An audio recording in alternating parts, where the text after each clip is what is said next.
Hello. It's actually the first time that I've tested the microphone, so it's quite nice to see that it works.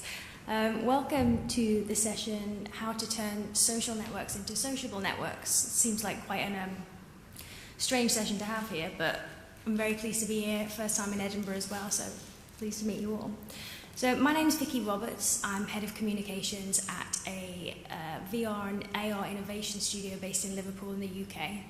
And we spend most of our time innovating and evolving communication in the real world with a virtual reality social network, also called VTime.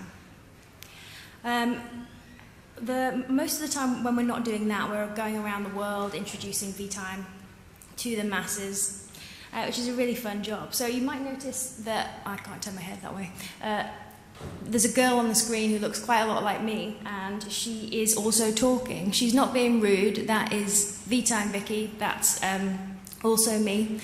And we have a mantra in our studio that's shared by a lot of people in the tech industry that you should show, not tell. So though I could come on stage and say there's loads of glorious things happening within this headset, while you're not going to get the full effect at all from a 2D screen, at least you can see what I'm talking about. So I'm going to simultaneously do this presentation in virtual reality. So as you can see, VTime Vicky is sitting on a lovely beach. She's got champagne and rose petals in front of her, so I think you know which of the two of us is better off. If this all seems a little bit meta right now, you would be very right in thinking that, but it's quite weird how quickly you can get used to things like that. And I think this is the same for VR and for the wider industry as a whole. A few years ago, our studio started in 2013, when I explained what I did, I was met with, oh, that doesn't sound like a real job. But now people are interested in what we're doing. We've had over 1/3 downloads, and our community is growing all of the time. There are now 4 headsets in hands of the consumers. You've got the Samsung Gear VR, which I'm using today, Google Cardboard, now called Google VR, HTC Vive, and Oculus Rift, and PSVR is coming very, very shortly. And really seeing the perception of VR changing. The uses for it as well. I think a lot of people to start off with thought that VR would only be used for gaming, as a peripheral for gaming. But the fact is it's been used for a whole load of interesting stuff, as I'm sure loads of you have seen here. In terms of entertainment, it far, far surpasses what gaming can do. Also in healthcare, there was an amazing story at the tail end of last week in which people are using VR headsets and exoskeletons with paraplegics who were told that they'd never walk again.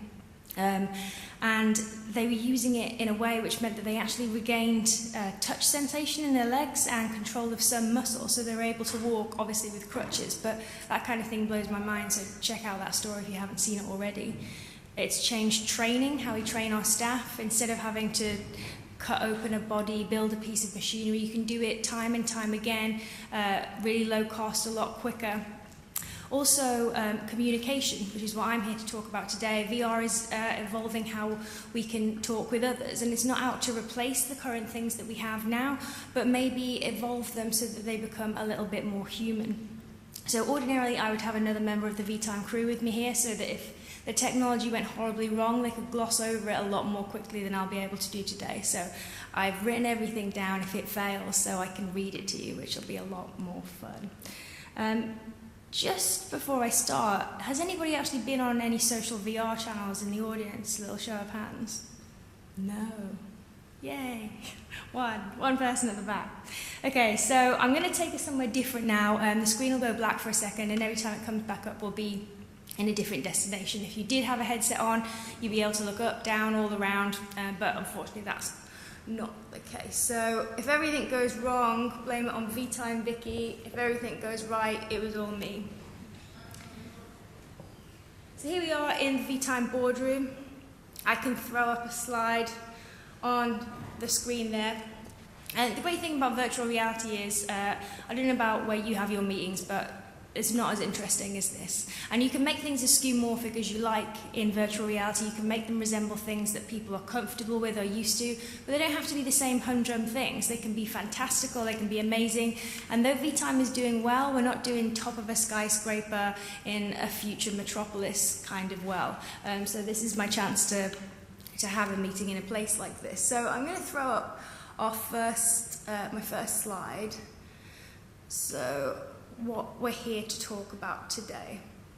So we're here to talk about what makes a sociable network. So we're going to talk a little bit about the current social networks, about what they're doing, and how we felt that we could make a difference. We're also going to talk about how we actually go about creating that, how we create the narrative and things which make people feel as though they're spending time with each other. So, current social networks, I think a current statistic for people in the UK is 85% of them are using daily. We're all using Facebook, Twitter, Instagram, Snapchat on a regular basis, and they're completely entwined with our day-to-day lives. And that's not just us, that's also businesses, corporations who are using them to talk to us, to listen to what we're saying. Whether they choose to ignore that is another thing. So the slide that's up there at the moment is about what we're using social networks for. So it's pretty humdrum. You can see to find out what your friends are doing, to send messages directly to my friends, things like that. But I noticed from my own social media usage that when I first started using Facebook, my first Facebook post was, Vicky Roberts doesn't know what tweeting, doesn't know what poking is, but she endeavours to find out. Vicky Roberts is having a cup of tea. Fast forward a few years, and I'm sharing my political views, I'm sharing world news, I'm sharing original content in the form of images and videos that previously I probably would have only shown to my closest family and friends. So more and more of us are sharing more and more of our lives every day, and we're doing it freely. We're sharing it with brands, we're sharing it with everyone. In the same way, we get to talk to celebrities directly. If there's breaking news, there's a chance that we might talk to the people who are there at the scene. Like, social media is amazing, and it's changed our lives infinitely for the better, I think. Like, if you think about when mainstream mass adoption of MySpace happened in 2003, 2004, it really was the start of a real change in public behaviour. And it's infiltrated everything, and it's changed it all forever. So what about the dark side? So we'll start lighter. So this was a survey done by Pew in 2014 who found that 70% of people are using it every single day, followed by 45% of Facebook users check the site several times a day. So when Facebook first started, they didn't have a mobile app, and smartphones weren't as much of a thing. So you had to go home, go on your laptop, you had to go on your desktop computer. It wasn't something that you could do when you were out and about. And that's really important, that now that we have phones with us all the time, we have the app, it's starting to become habit forming. So that's across the board, those statistics, that's adults as well. But if we look at millennials, you'll see that it's quite different. So 87% of millennials have missed out on a conversation because of social media. Now, it doesn't have to be social media. The reason that they missed out on the conversation, it kind of means that they were on their phone. But the habit-forming nature of social media means that they're going into their pockets, and instead of being present in the moment, instead of being with the people that they like, they're taking themselves out of that situation to go and see what other people are doing.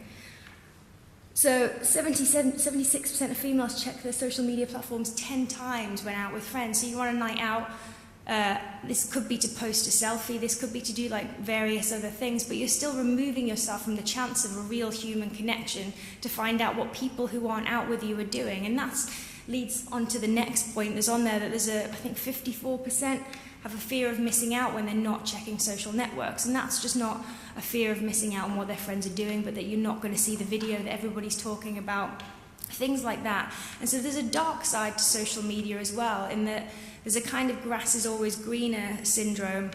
We're bombarded with information. It makes us think it's necessary to find out that much about people. So I'm going to stick another side out, because I read a really sad thing the other day, that loneliness it's actually as bad for you as heavy smoking or obesity, and it can actually increases the chance of early death by 30%. So loneliness is a terrible thing, and feeling like you belong, feeling like you have friendships is really, really important to our well-being. So social media really needs to tap into that. After all, you've got all of your friends lists laid out, all your interactions with other people. Everybody can see what you've been up to. So for people who are lonely, for people who are already depressed, a lot of studies have found that they spend more time on social media than people who aren't, because they're looking for that human connection. But when they finished on social media, they post more stuff, often with less response because it's more downbeat. They're coming away without having that hunger satisfied. And that's really sad, because having access to all the people in the world should be making people less lonely, not more. Also, there's a thing you can see there, social comparison. So I don't post pictures of myself like wearing pajamas with food down them and things like that, but that does happen occasionally, not very a lot, but it does happen. But people always put the best foot forward on social media. So if you are sad, if you are feeling down, if you are feeling a bit depressed, and you look at other people's Instagram accounts, and they're all smiling and happy, and they look like they're having a much better time than you, that's not very inclusive. It doesn't feel very engaging, and it doesn't feel like you're part of a community if you feel that you're always inferior to other people. So when we started thinking about what we wanted to do with VTime, we knew we wanted to kind of tackle some of these issues that we saw coming up, the darker side of social media that encapsulated all the fun parts, but without the downside. So for the next part, I thought I'd get the opinion of the CEO of the biggest social network in the world, and weirdly, Mark Zuckerberg declined my request to come and speak at this event, but I do have a quote from him from when he spoke at the Galaxy S7 launch in February this year. Now, Mark's really someone who put his money where his mouth is with virtual reality, because he purchased Oculus for $2 billion in 2014. And so he said, "Imagine being able to sit in front of a campfire and hang out with friends anytime you want, or being able to watch a movie in a private theatre with your friends anytime you want. Imagine holding a group meeting or event anywhere in the world. All these things are going to be possible," said Mark Zuckerberg on the 18th of February 2016. Now, my first thought after I listened to that was that he needed to fire his fact checker, because you've actually been able to hang out around a virtual campfire since December the 22nd, when we launched VTime. And the second thing was that he got it really right. There is a difference. There's a huge difference between what we're doing now on social media and what's possible with virtual reality. And maybe what we were doing on social media the first time wasn't that social. So we decided to create a sociable network in which the focus is something completely different. So, if for no other reason than to make one of the most influential and rich men in the world really, really happy and make his dreams come true, the next destination I'm going to take us to is that campfire that I was just talking about. So, here you are around the campfire, and you're able to do what man has done since the beginning of time, to sit around a campfire, to share stories, talk about your day. But the difference being that you can do it with anybody in the world. Like, I look quite lonely there at the moment, but you can sit with up to 3 other friends. They can be anywhere in the world as long as they have an internet connection. And it doesn't really matter where they are or what they're using, because you can just come together in VTime and sit and you can talk. VTime is actually platform agnostic, so that means that it doesn't matter what platform you have, whether you've got a Gear VR, which I'm using, Google Cardboard, any of the things, right through to the high-end tethered headsets. You can come together and you can sit and you can all do the same things. So, as I said, we launched on December the 22nd on Gear VR. We're now out on Cardboard and Rift as well. Ordinarily, I would bring in somebody from the outside world, but I'm actually on a closed private LAN, so I can't do that right now. But as I mentioned, we have had quite a lot of downloads, so I'm not lying. We can actually do the things that I say we can do. Everything you see here at the moment is running on a mobile phone, and it looks far more visually impressive when you're actually in a headset. To run VTime, if you wanted to do it yourself, you'd need the phone to run the headset, or if you're on a computer, you'd need a computer. You'd need headphones with a built-in microphone. And that's all you need, and an internet connection. So if you're not in the same country as someone, you fancied hanging out together in a different way, if you fancied experiencing things together at the same time, then VTime is a place that you can do that. So how did we go about creating this? I'm just going to take us to another destination. Take us to, this one. So when we started making it, we decided we wanted conversation to be the main focus. So it was really important to create an environment in which people could chat, which was really conducive to behaving sociably. So the first thing we decided to do was to keep people seated. Now, lots of people get in touch with us to say, why can't we move around? And there's a simple reason for that, in that if we're trying to have a chat and you walk over there with your back to me, that's not going to make the chat better. And this is all about chat. So for now, we're keeping everybody seated. The second thing is, when a lot of people try VR for the first time, the dissonance between the senses is created when you're on a roller coaster and your eyes can see you on a roller coaster, but your body thinks that you're sitting still. And sometimes it makes people feel very sick, and they feel sick for about 45 minutes afterwards. So we really wanted to get away from that. We wanted to create something that VR novices and that people who'd been in VR for ages would sit in and would love.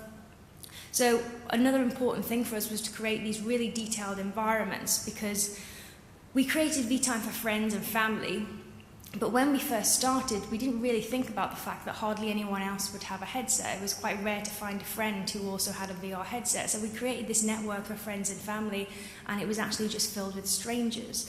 So the thing that we decided to do by creating something that was visually breathtaking and such like fine detail, it meant that it's quite hard to come into a room of people you don't know and start talking, as I know right now. But having something to talk about, having a central focus, means that people could come in, they could be like, oh, look at this, look at this. There's little events that happen in each of the environments, little animations that only happen every once in a while. And they can come in, they'll have something to talk about. And we found that quite quickly, newbies were coming in, and then other people were taking them on little tours of a network, so they felt that they had ownership of it. You can create friends lists as you would do in the normal world. So if you meet someone you like them, you get to stay in contact with them. In the same way, if you meet someone you don't like, you can block them and you can never see them again. So I'm just going to take us back to the boardroom to look at another slide.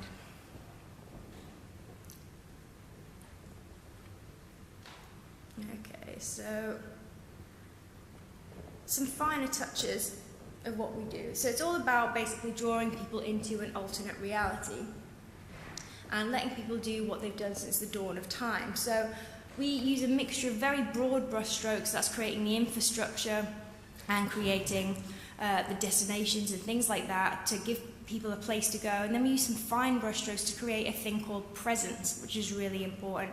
Apologies if you already know what presence is, but a lot of people don't. So it's going to take us to another destination.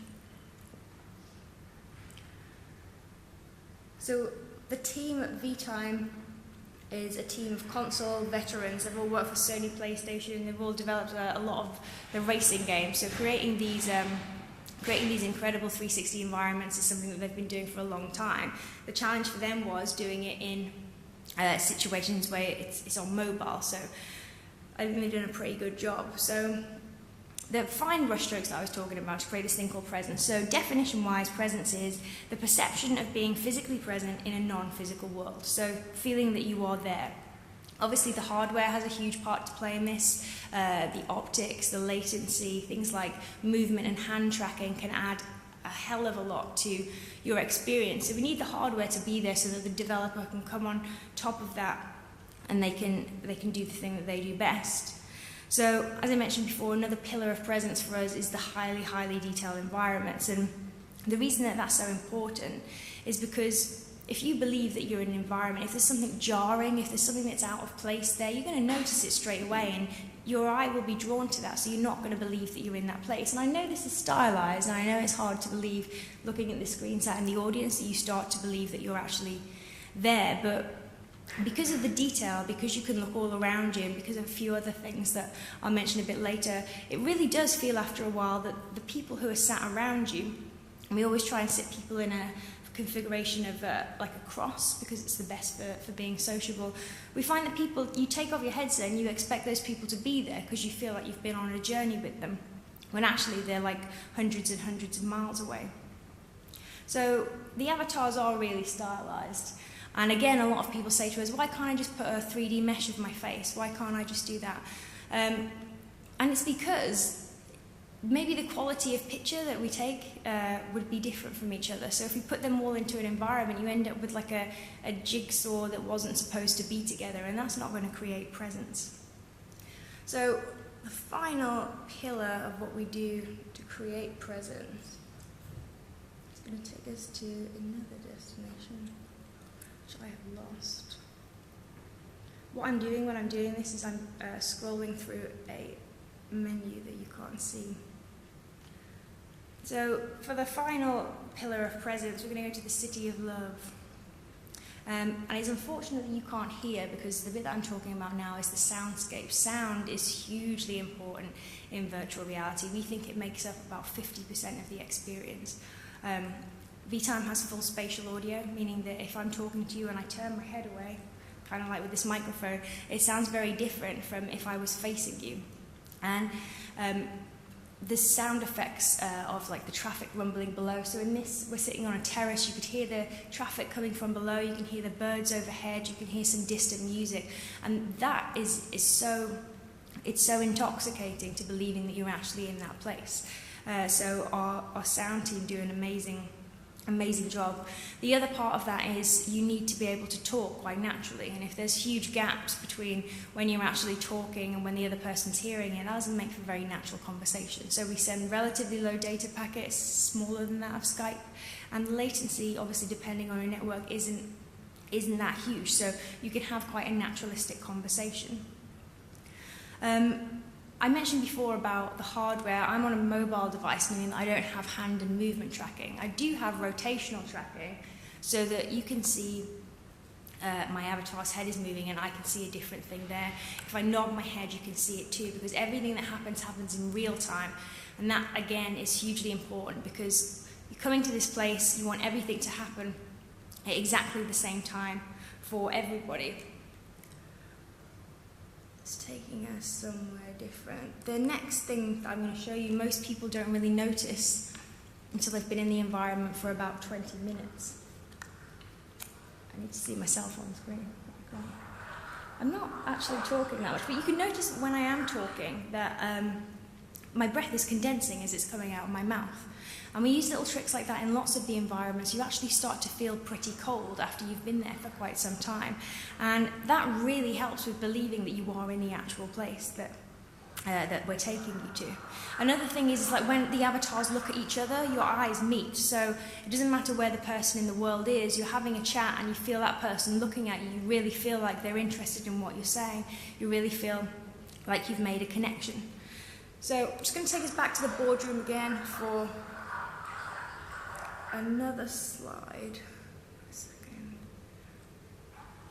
So about the difference between the social networks, what we're trying to do, the sociable networks and the social networks. So just pull up this table.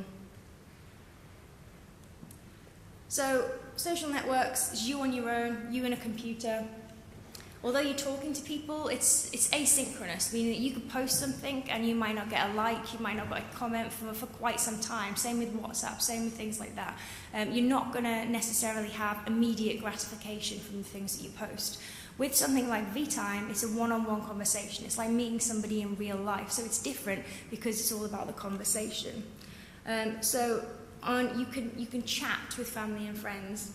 This is about talking, so it's kind of like bringing back the lost art of the conversation. Instead of talking in emojis and stuff, you're actually having to have real conversations. And we find that with things like trolling, it's a lot more difficult to hurt people's feelings when you can actually hear the pain in their voice, or you can feed back on somebody's emotions. Sometimes things get misconstrued when you write them on the internet, but it's a lot harder to do that when you're actually talking and someone can hear your emotion. So it allows users to share personal and third-party content. We allow that too. You can share pictures. Pretty soon you'll be able to share videos and things.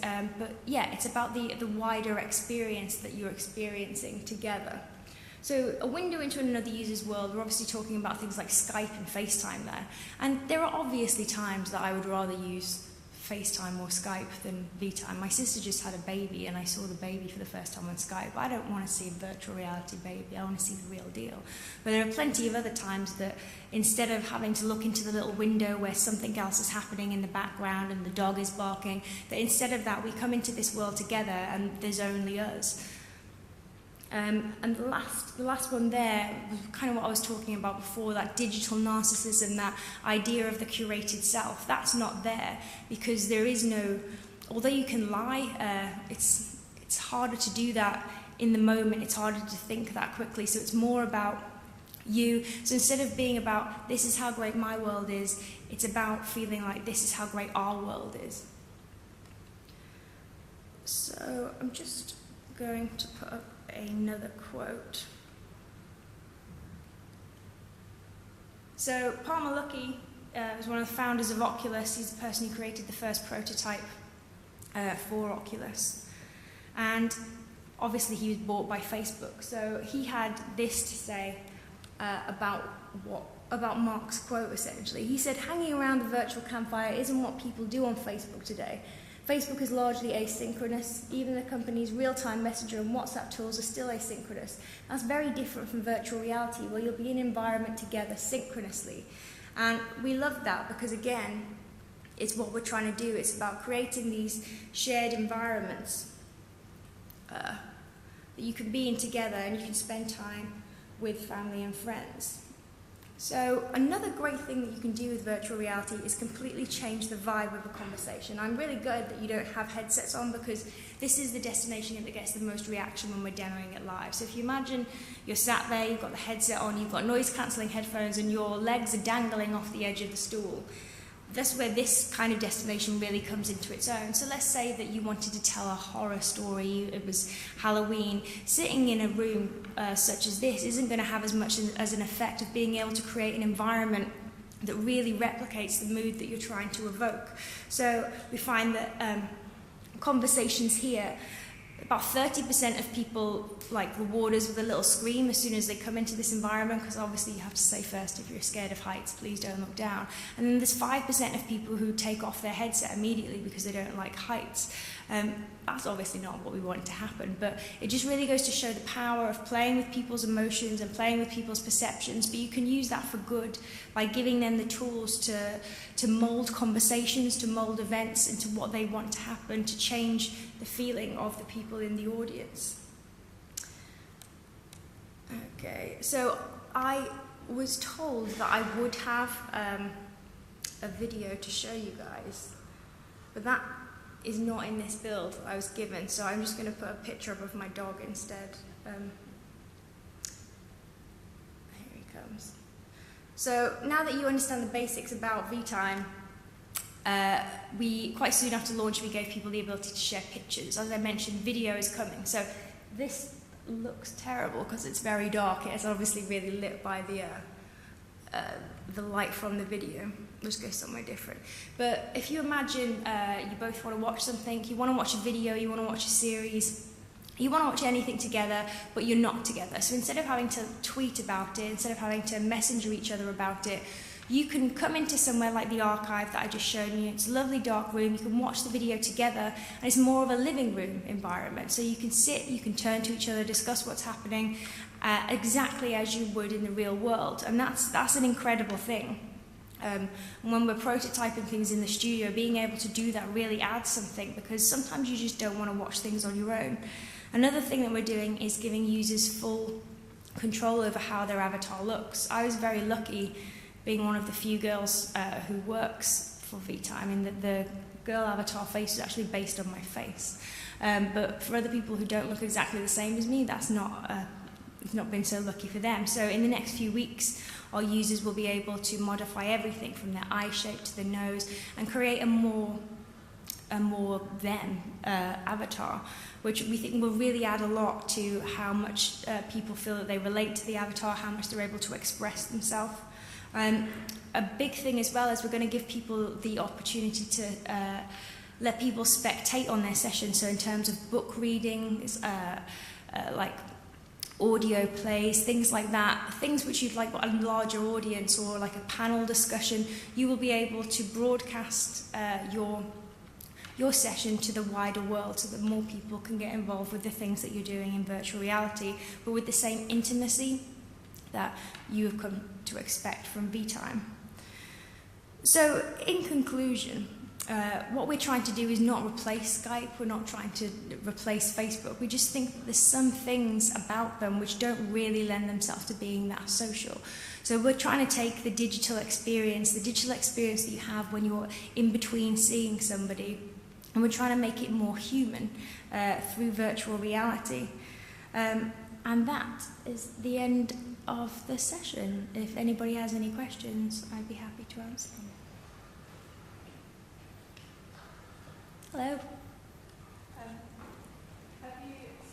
suppose, would you agree that it's about making it more sociable? Because, thank you. Would you agree that it's more sociable because you're getting things like eye contact, being in the same space, but you don't have things such as breathing rates and dilation of pupils and things that we might not think about immediately as forms of our communication, but actually do make a large part of it? Yeah, absolutely. I think things like everything down to the way that somebody's holding their body is really important in a conversation. And as the technology improves, as I mentioned, we're platform agnostic, so it kind of makes it right now a hierarchy of who's got the most money if we introduce that stuff. So if we introduced all of the haptics in every single peripheral that there was, it would literally be very rich kids could breathe and have all this stuff, while the people who are less rich wouldn't be able to do that. So we try and keep it a level playing field, but in the future there's going to be hand tracking quite soon, in fact, for mobile devices, so that'll add another dimension to the conversation. And things like pupil dilation, there's the FOVE headset, which means that it looks at where your eyes are, it looks at things like that. So there's things coming which are going to get lower and lower in cost, which will level the playing field, and we absolutely want all of that stuff in VTime. Do you think before it's at that point, then there is a danger that, like you were saying about with Facebook being apart from people in a little bubble, do you think there's a danger that without these forms of communication you could also be removing yourself from real conversation? I mean, I think there's a danger of that with anything, but we get a lot of letters from people who suffer from social anxiety and things, who write to us and basically say, I've been unable to communicate with people in the real world. So they come into VTime and essentially it's like practicing real world communication. So we've had so many letters like that, and I'd hate to say that we didn't design it with that in mind, so it's really gratifying when people come back and say this is what it's being used for, it's being used for good. And so people can essentially hone their skills a little bit more than they might have done in a situation. Going into a bar and going up and talking to someone random is a lot scarier than going into a situation where you can just take the headset off if things are getting bad. So I think there are always people who will go too far with things. There are always people who become too obsessed with things. But I think on the whole, at the moment, for definite, we would just have like a healthy crowd who like to see their friends of an evening. If they're staying in, they like to have chats with people. Hi. Hello. I'm interested in how you've sort of acquired your users. Has it been because you're sort of like one of the first to create a VR social network, or has it been a case of people are trying it and then they're telling their friends and families it's more of a viral thing, or is it? It's been like a combination of all of them. A lot of people saw the high-end tethered headsets as the ones that they needed to go for, but that's not the way that we thought of things. We thought everybody's got a phone in the back pocket, we're going to go for mobile first. So it was really important to us that we got out before Christmas. People were getting their Gear VRs for Christmas and things. And so, yeah, the first point he made about being the first, that was one of the things. But we also aim to be the best. We also aim to be one of the things that people come back to time and time again. So instead of being a demo that you'll go on once, we want return, return, return. And it's captured the imagination of quite a lot of people around the world. So we've been featured on CNET, we've been featured in the Financial Times, we've been featured in the Daily Mail. All of those things bring users to us. There was a program in Australia called Lateline. They did a whole interview with us in virtual reality. We got a lot of users from that. So it's firstly about educating people about why they might want to do it, because some people are like, why? Why would I ever want to do that? And then as soon as they find the purpose, they tell their friends about it, because one of the main reasons that people think it might not be for them is because their friends don't have one yet. But because you've got things like the Google Cardboard, as we expand onto more and more devices, it's very easy and very cheap for you to go, hey, let's meet up and do this. And the video thing specifically, people really want that to be out in the public so that they can watch things with each other, because that's a huge thing that people want to do when distance is separating them. Sorry, did I answer your question then, or did I just go off on a tangent? You touched on something else I was interested in there. You say people keep coming back and coming back. So are people spending quite a lot of time in the environment? What's your average sort of... I mean, the average is pushed up quite recently because we have a fan group on Facebook called the V-Time Social Community, and that's an organic thing which happened on its own, and they decided to have who can spend the most time in V-Time competition recently, and I think it was 33 hours, which is staggering, really. But people are spending a lot of time when they formulated their friends list. We find that the first time that people come in, they might be a bit unsure of talking to people, but then they're coming back and talking more and more as it gets easier to them. So I think it's because people are making genuine friendships. They're able to find like-minded people that they like.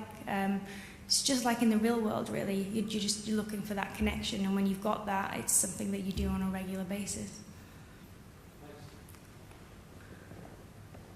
Hi. Hello. I just wanted to pick up on that thing you were saying about going in and talking to people that you might not have met before.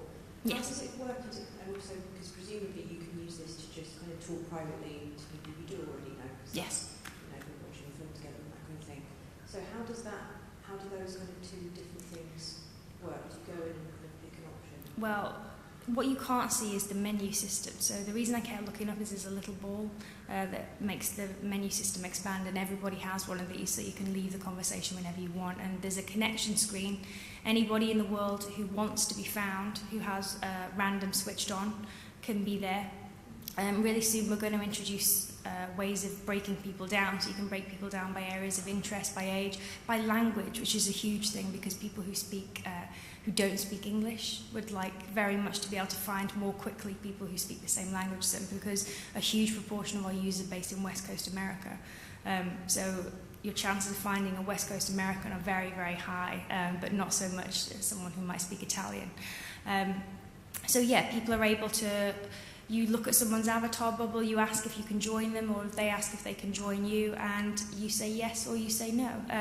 You can have 4 people in a session, so it's quite intimate. So sometimes you get people trying to join you when the session's already full. But you tend to meet up. Because people are going into this and it's a new thing, most people are up for a conversation. And when they've found their friendship circle and they don't really want to talk to anyone else, they turn random off then because they have what they came for. But if you just want to talk to everyone, you keep random switched on, and then you can talk to people all over the world. Cool, thank you. Hi there. Hi. How do you see this fitting into a corporate environment? So we've got a business, Scan, for example. Okay. Have you used it with corporate companies yet? No, but we get a lot of interest from corporate people. But even before we had this boardroom scenario, one of the main things that comes up is they want more people. They want, like, say, up to 10 people in a session or something. It's definitely something that we're interested in exploring. There's a few features coming up which will make that even better. The main focus is for the consumer. It's not necessarily for the business world, but yeah, we're in talks all the time about how we can make it better for a business environment, because it's perfect for conferencing. It's absolutely perfect for that. So it's definitely on our radar, but it's not our primary focus at the moment. Thank you.